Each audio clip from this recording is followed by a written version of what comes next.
disampaikan Presiden Prabowo Subianto soal korupsi memang benar adanya. Dalam pidato perdanaannya sebagai Presiden di gedung DPR MPR RI Minggu 20 Oktober lalu, Prabowo menyebut kebiasaan korupsi seperti ikan yang pembusukannya dimulai dari kepala. Sebab itu, ia mengingatkan para pembantunya untuk menjadi pemimpin yang bersih di pemerintahannya serta memberikan teladan bersih bagi bawahannya. Wajar bila Presiden Prabowo langsung menohok jantung persoalan besar yang terus-menerus terjadi di negeri ini, yakni korupsi. Sebab praktik lancung itu sudah seperti kanker ganas yang menggerogoti bangsa ini. Lebih dari separuh usianya, Prabowo mestinya sudah mengenal bagaimana birokrasi negara ini berjalan, termasuk hitam putihnya. Jika berkaca dari 3 presiden sebelumnya pun sudah menunjukkan bahwa kepala ikan yang busuk itu terjadi. Sudah banyak menteri yang masuk jeruji besi dari waktu ke waktu, dari presiden lama maupun baru. Dalam 3 pemerintahan presiden terakhir saja sudah ada 14 menteri diterungkuk karena korupsi. Maka kita patut mengapresiasi pidato Presiden Prabowo yang secara terbuka memberikan peringatan agar tidak ada yang coba-coba mempraktikkan aksi kotor di pemerintahannya itu. Kepala negara juga mewanti-wanti agar mereka yang berada di luar pemerintahan untuk tidak merayu dan berkong kali kong dengan pejabat untuk mengeruk uang rakyat. Prabowo bahkan menyebut, jika ada pengusaha yang berselingkuh dengan kekuasaan untuk berbuat korup, maka ia bukanlah pengusaha nasionalis, bukan pengusaha yang patriotik. Praktik semacam itu mesti dibersihkan dari negeri ini. Namun, sebaik-baik aksi pemberantasan korupsi, langkah terbaik ialah tindakan yang berlangsung sistematis. Ajakan mengedepankan kepemimpinan yang bersih harus didukung penguatan instrumen pemberantasan korupsi. Prabowo harus memastikan bahwa tindakan tegas dan keras dari penegak hukum, yakni Komisi Pemberantasan Korupsi atau KPK, Kejaksaan Agung, juga Polri, mesti berlangsung sefrekuensi dan terorkestrasi. Selain itu, Prabowo perlu memastikan bahwa tindakan keras dan tegas bisa berjalan sesuai instruksinya. Maka Prabowo mesti memperkuat semua lembaga hukum itu, terutama KPK. Kita berharap masa suram pemberantasan korupsi termasuk masa suram KPK bisa diakhiri di pemerintahan ini. Kita berharap janji-janji Presiden Prabowo termasuk janji membuat anggaran khusus untuk pemberantasan dan pengejaran koruptor akan diwujudkan dalam koridor penguatan lembaga penegak hukum, terutama KPK. Sebelum mewujudkan soal anggaran, Presiden Prabowo juga dapat berperan besar dalam meningkatkan kinerja KPK di pemerintahannya dengan mengambil alih seleksi calon pimpinan atau capim KPK. Pada 1 Oktober lalu, panitia seleksi capim KPK telah menyerahkan 10 nama capim dan 10 nama calon dewan pengawas kepada Presiden Joko Widodo. Sebagian nama itu dikritik publik karena rekam jejak yang meragukan. Dengan pelantikan capim KPK yang masih dijadwalkan 19 Desember mendatang, maka masih ada waktu bagi Presiden Prabowo untuk kembali menyeleksi nama-nama yang telah diajukan pansel itu. Terlebih, dalam 10 nama capim KPK yang digugurkan pansel, terdapat nama dengan rekam jejak lebih bersih. Penarikan kembali nama pejabat negara, bahkan pembatalan, merupakan kewenangan Presiden. Jika Presiden Prabowo benar berkomitmen memberantas korupsi, maka sejurus dengan pernyataannya, ia harus mencegah KPK menjadi ikan busuk. Terlebih dalam periode pemerintahan lalu, peran dan fungsi KPK telah dilemahkan. KPK adalah segambangnya lembaga yang sangat bergantung pada korsa kepemimpinan. Sebab itu, janganlah busuk dengan para pimpinan tanpa integritas.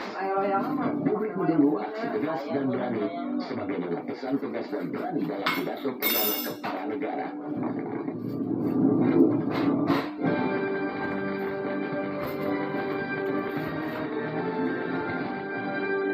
Di bagian berikut Anda bisa menyerahkan pendapat Anda terkait dengan pagi ini. Pemirsa, untuk saat ini tetaplah bersama kami.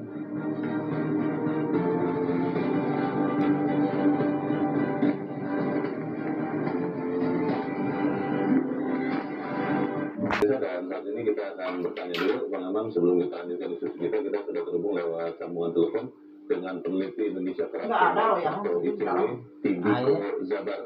Mas Tindiko, selamat pagi. Selamat pagi, Bang.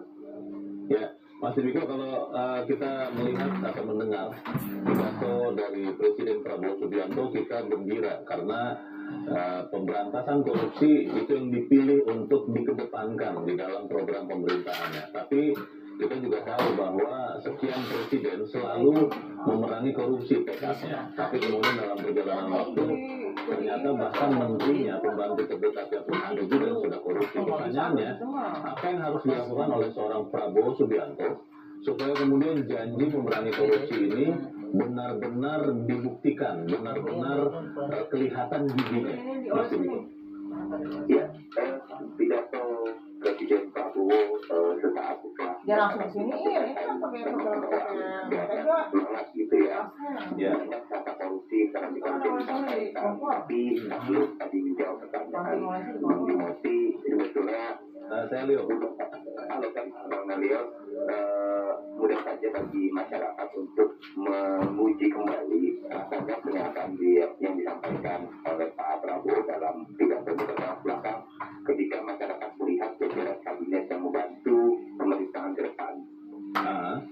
Penunjukan sejumlah menteri dan wakil menteri IJM memang menggunakan aspek akomodatif tanpa mempertimbangkan aspek rekam jejak dan kompetensi. Nah ini yang kemudian rasanya kok ironis gitu ya dengan apa yang disampaikan dalam pidato. Kami menilai ini kan merupakan jumlah kabinet gemuk gitu ya, pertama yang terbentuk sejak era reformasi. Kalau kita bicara soal pemberantasan korupsinya, Mas Dibiko, banyak orang mengatakan yang kita harapkan adalah penguatan KPK karena dianggap KPK sekarang melemah. Lalu kita juga berharap ada beberapa produk hukum, katakanlah undang-undang anti perampasan aset hasil korupsi, itu yang kita harapkan dijadikan. ICW melihat Presiden Prabowo Subianto akan segera menjadikan itu atau seperti apa? Kalau kita lihat rasanya sih tidak sulit untuk mengatakan bahwa Presiden Prabowo akan segera melaksanakan janji tersebut karena dari sisi yang kemarin disampaikan penekanannya pada yang mereka taruhnya adalah aspek kesejahteraan. Satu yang kedua memang kita sampaikan soal komitmen pemberantasan korupsi soal KPK. Nah hanya kita menunggu apakah bentuk konkret yang bisa dilakukan oleh Prabowo dalam satu tahun depan. Dan sekarang menurut saya ada bentuk instruksi calon pimpinan KPK, ada juga dewan pengawas KPK. Dan yang tadi disampaikan bahwa ada regulasi yang juga sebetulnya masih menggantung gitu ya, salah satunya RUU perampasan aset yang sebetulnya bisa mengoptimalkan dalam upaya pemberantasan korupsi. Demikian. Kita tunggu berarti ya langkah nyata dari Presiden Prabowo Subianto untuk memerangi korupsi. Terima kasih peneliti ICW Dibiko Sabar sudah mencerahkan kami. Selamat pagi Mas Dibiko.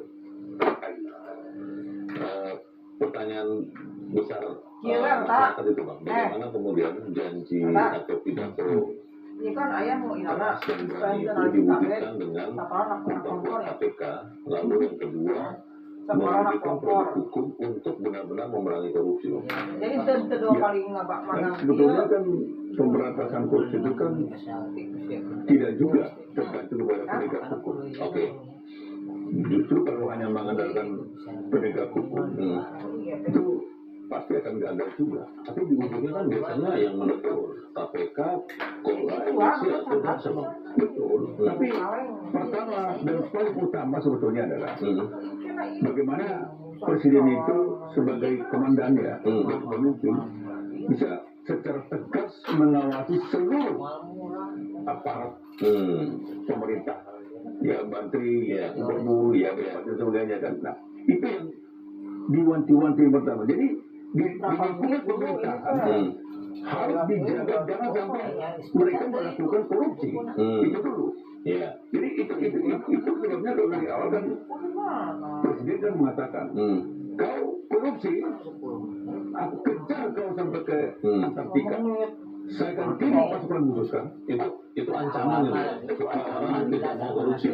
Dan tidak ada. Jadi kalau kita simak pernyataannya presiden ini, dia tidak akan pandang bulu.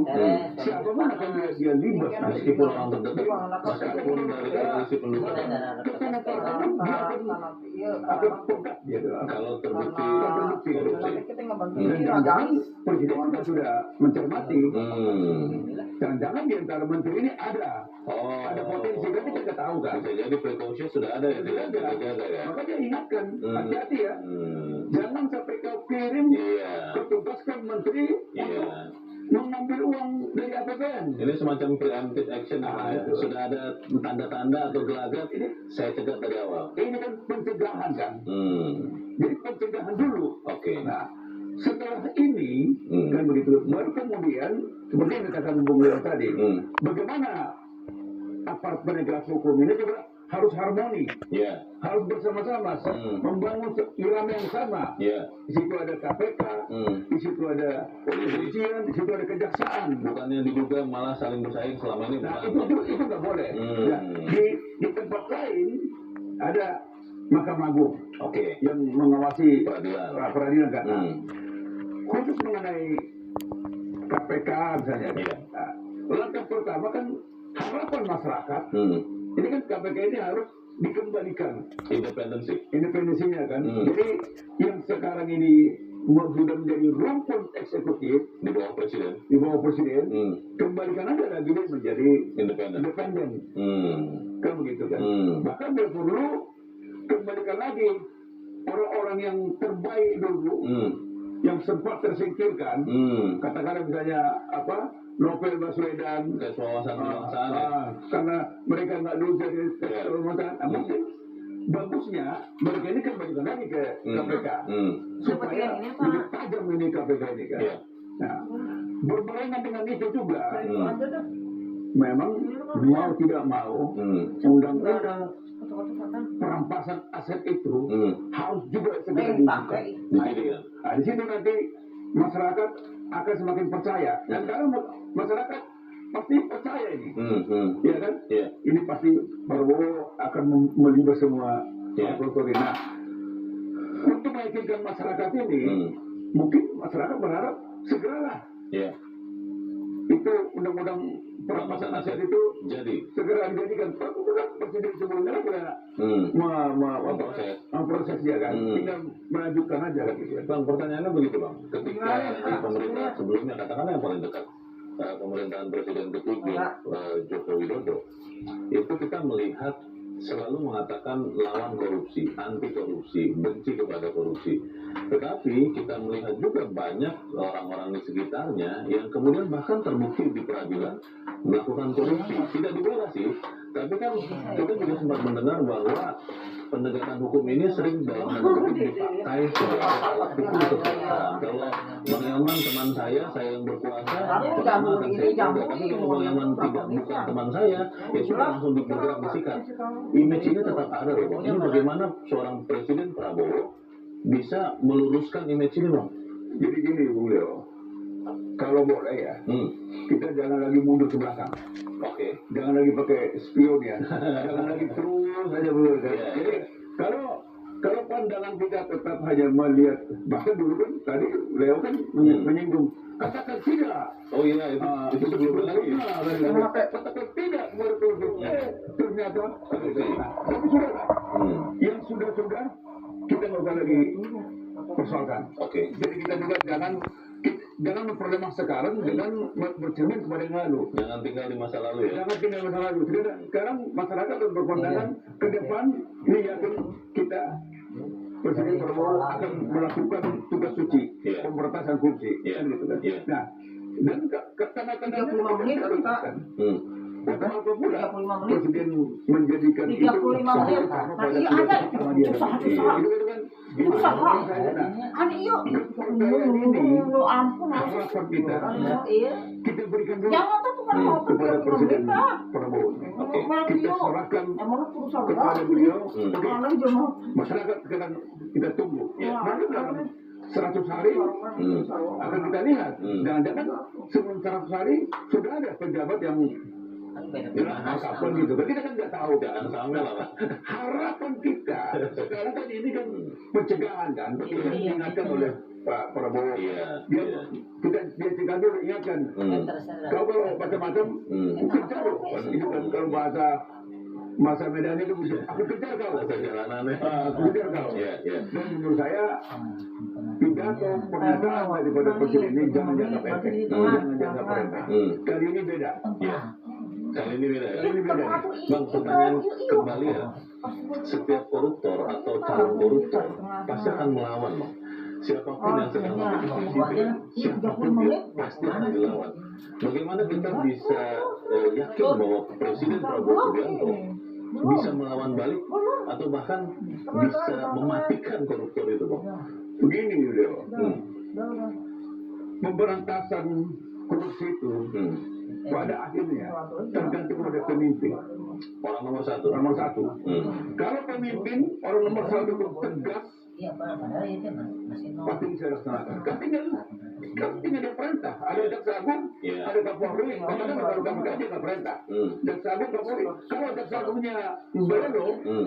kan tinggal diganti Bisa itu ya. kalau kapolrinya belum tinggal diganti Harus itu. harus menurut saya ke depan ini jaksa agung kapolri termasuk juga KPK akan paham dibanding pada pernyataannya Iya. Prabowo ini karena buat Presiden Prabowo ini penting kalau korupsi ini tidak dicegah kalau korupsi ini tidak diberantas taruhannya adalah APBN kita itu akan semua jebol Ya. dihantam Pundi-pundinya bolong. Bagaimana organ dan Anda tahu kan di APBN itu kan tergantung daripada kaum yang melarat Ya. kaum miskin orang yang susah berbicara orang susah ke dokter orang miskin semua kan tergantung kepada Ya. itulah yang selama ini dicuri dimalingi oleh para koruptor ini kan nah sekarang presiden mau mencegah jangan loh ini duit orang miskin ini duit orang melarat Ya. ini duit orang yang mau sekolah Ya. ini duit raya jangan kau curi karena pandangan masyarakat untuk itu kan Presiden Prabowo ini kan Iya. sudah selesai dengan dirinya. Iya. Apalagi yang tidak dipunyai presiden ini? Pertanyaan besarnya kembali lagi, Bang. Kalau kemudian seorang Prabowo Subianto sudah selesai dengan dirinya, tapi ada sekian puluh, sekian ratus orang, sekian ribu orang di sekitar Prabowo Subianto yang belum selesai dengan dirinya dan melakukan korupsi, padahal itu orang dekat Prabowo. Apakah kita akan bisa melihat seorang Presiden Prabowo menindak mereka? Tapi kita harus jaga dulu dan pemirsa tetap bersama kami. Editorial Media Indonesia segera kembali.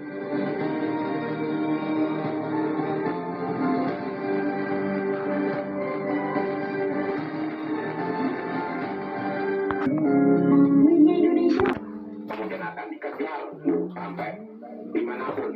Iya. Ini ada dua hal, pesimis dan optimis. Kenapa? Karena di lingkungan kabinet Pak Prabowo sendiri masih banyak indikasi yang yang menyangkut masalah koruptor. Jadi ada indikasi-indikasi itu ada di dalam kabinet saat ini. Oke. Nah, untuk itu saya ingin melihat kegerakan dan apa yang disampaikan Pak Prabowo selaku dari kerja. Bisakah Pak Prabowo betul-betul memenuhi janjinya untuk memberantas korupsi sampai ke akar-akarnya, siapapun itu, apakah dekat dengan para pemimpin dahulu atau dekat dengan dirinya sendiri. Terima kasih, Medio. Baik, terima kasih Pak Agus di Malang, Jawa Timur untuk pendapat Anda. Selamat pagi, Pak. Di belakang Pak Agus ada Pak Heri di Palembang, Sumatera Selatan. Pak Heri, selamat pagi. Selamat pagi Pak. Selamat pagi Pak Heri. Silakan Pak, pendapat Anda Pak, singkat padat. Silakan Pak Heri. Selamat pagi Pak. Assalamualaikum warahmatullahi wabarakatuh Pak. Waalaikumsalam warahmatullahi wabarakatuh. Silakan Pak Heri. Kami langsung aja Pak. Ya. Kami terutama sangat senang sekali semakin pesan pidato Pak Prabowo itu masalah korupsi. Untuk itu tolong jangan disobek aja di bagian pusat. Kami budaya ini Pak, terutama ini saya mengatakan menyampaikan kenyataan saya sebagai asosiasi kontraktor di Palembang, Sumatera Selatan, bahwa kalau untuk mendapatkan pekerjaan di pemerintahan, khususnya mau masuk dana APBD atau APBN, itu tidak mungkin menang, Pak. Saya lakukan aja, Pak. Tidak mungkin menang kalau tidak mengasih uang sedikit. Oh, Itu minimal itu, Pak, 30%. 30%. Itu belum lagi yang lain-lain, jadi uang silang itu 40%. wah, Nah, jadi kita, Pak, sudah sekian puluh tahun tidak pernah datang untuk oke, pekerjaan di pemerintahan yang hanya dapat itu, Pak, konco-konco dan keluarga jadi keluarganya, Pak. Jadi permintaan Pak Heri bukan hanya di pusat ya Pak, tapi di daerah juga yang memang nyata-nyata ada korupsinya juga diberantas. Begitu ya Pak Heri ya? Betul, nah ini juga yang lebih penting, Pak. Kalau kita Pak kedapatan bahwa itu ada pembangunan itu ada yang nggak benar, pasti yang turun, Pak. Kepolisian, kejaksaan, malahan dari BPK, Pak.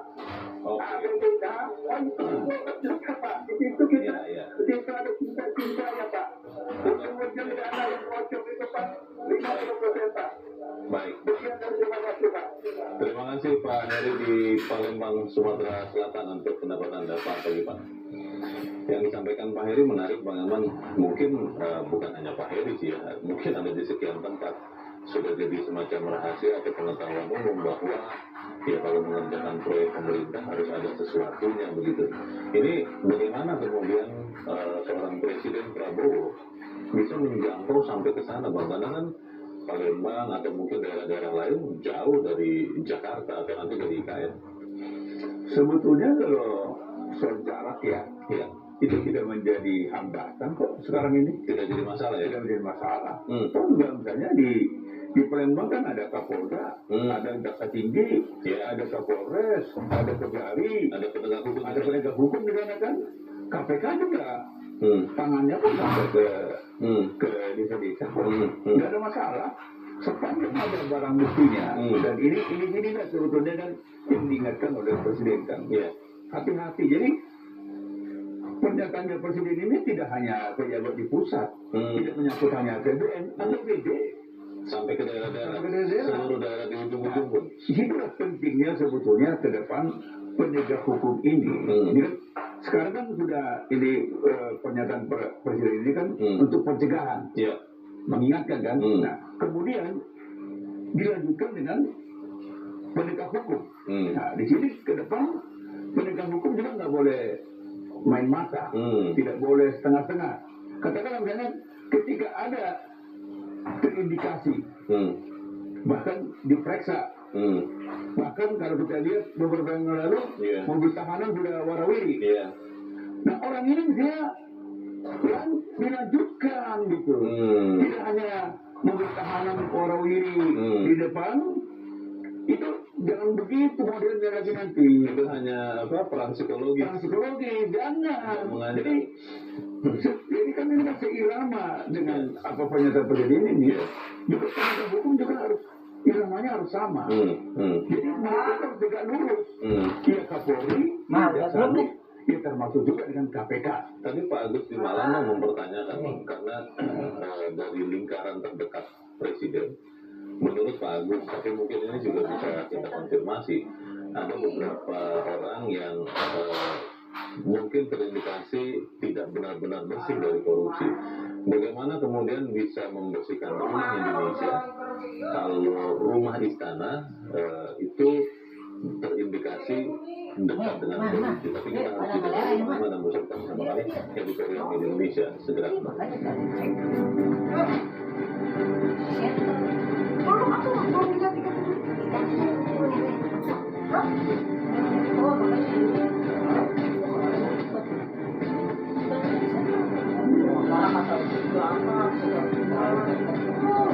Waktu siang Anda dengan jam kematian dilengkapi dengan siaran langsung sehingga Anda mendapatkan informasi. untuk menyapu, sapunya harus bersih. Karena kalau sapunya kotor tidak akan pernah bersih. Lalu kita juga ingat di Cina, di Tiongkok, Bang, pada suatu masa ada Perdana Menteri Chen Rongjing mengatakan, saya menjadi pemimpin sediakan 100 hukum mati. Kalau ada yang terbukti korupsi, maka saya akan hukum mati. Dan itu akhirnya melakukan dengan menghukum mati sahabatnya Jadi sendiri. benar Hindi.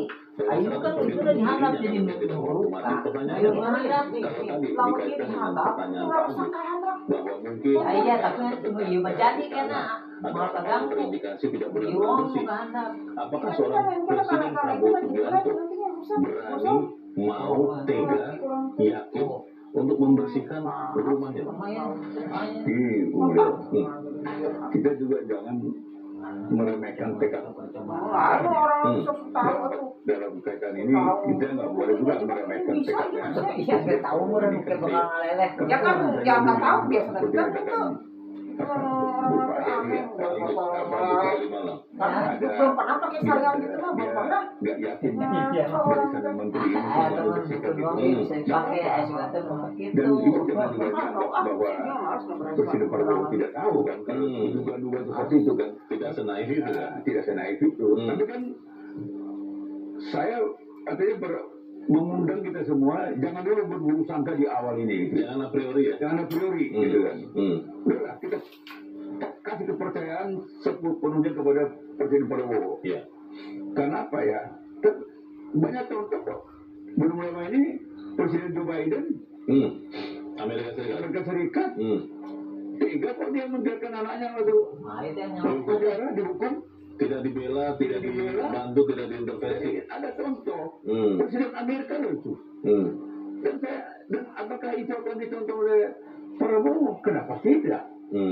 Dari awal kita sudah bilang Presiden Prabowo ini pada dasarnya, pada hakikatnya, dia sudah selesai dengan dirinya. Apa lagi gitu kan? Sesuai dengan kalau kita ikutin janji-janji Presiden ini ya 2014, 2019 kan tekad dia untuk memberantas korupsi ini kan dari dulu kan sudah bulat kan Dan konsisten ya. dan konsisten. Tidak kemarin A, sekarang B. Nah sekarang 2024 ini sudah dikasih kesempatan, dikasih kepercayaan sebagai komandan, sebagai presiden. Rakyat akan percaya dan tidak percaya. Dan oleh karena itu para menteri-menteri ini jangan juga menganggap sudah enak-enak. Hati-hati para menteri ini. Ketua partai juga hati-hati. Jangan menganggap yang lain naik.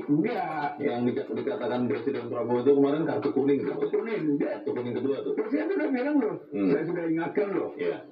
Terutama ketua-ketua partai. Ketika menugaskan jadi menteri, jangan ditugaskan untuk mencari uang APBN. Itu berlaku juga untuk mereka. Ketika mereka jadi menteri, berlaku. Kepada siapapun ini berlaku. Kepada gubernur akan datang juga berlaku. Kepada bupati. Jangan pernah ada pikiran saya orang dekat presiden, saya pasti aman. Kita memastikan tidak ada orang dekat, tidak ada orang jauh. Sama. Tidak ada orang dalam. Tidak ada orang dalam. Begitu kau maling, Presiden kan bilang, kejar kau sampai ke Antartika dan aku kirim pasukan khusus. Pasukan khusus loh. Bukan dia bilang, aku kirim penegak hukum juga loh. Itu tidak main-main ya. Pasukan khusus. Jadi terdeteksi. Jadi kalau perkiraan kita, para menteri ini sekarang ya hati-hati. Jangan-jangan 1 minggu, 2 minggu, 1 bulan, 3 bulan. Ah iya kurut ya lain. Karena masih berani main korupsi ya. Jangan main korupsi. Karena apa? Presiden Itu masih bisa dibentuk mah. itu uang untuk rakyat miskin. Itu uang untuk orang yang melarat.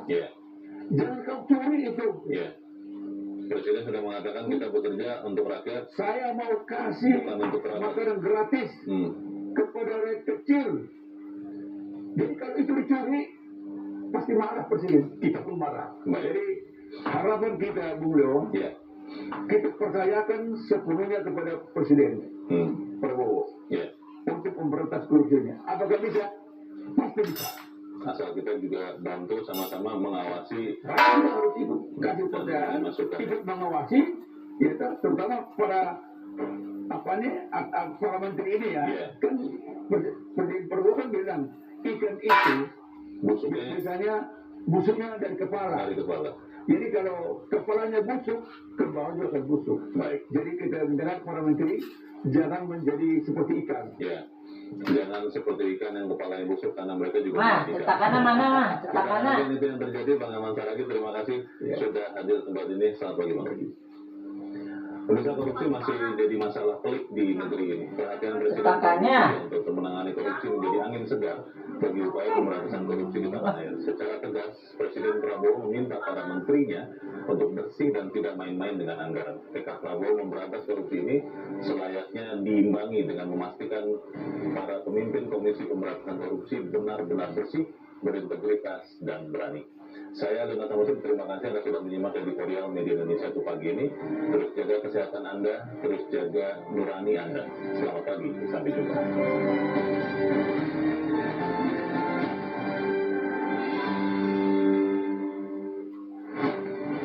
Ya, sini.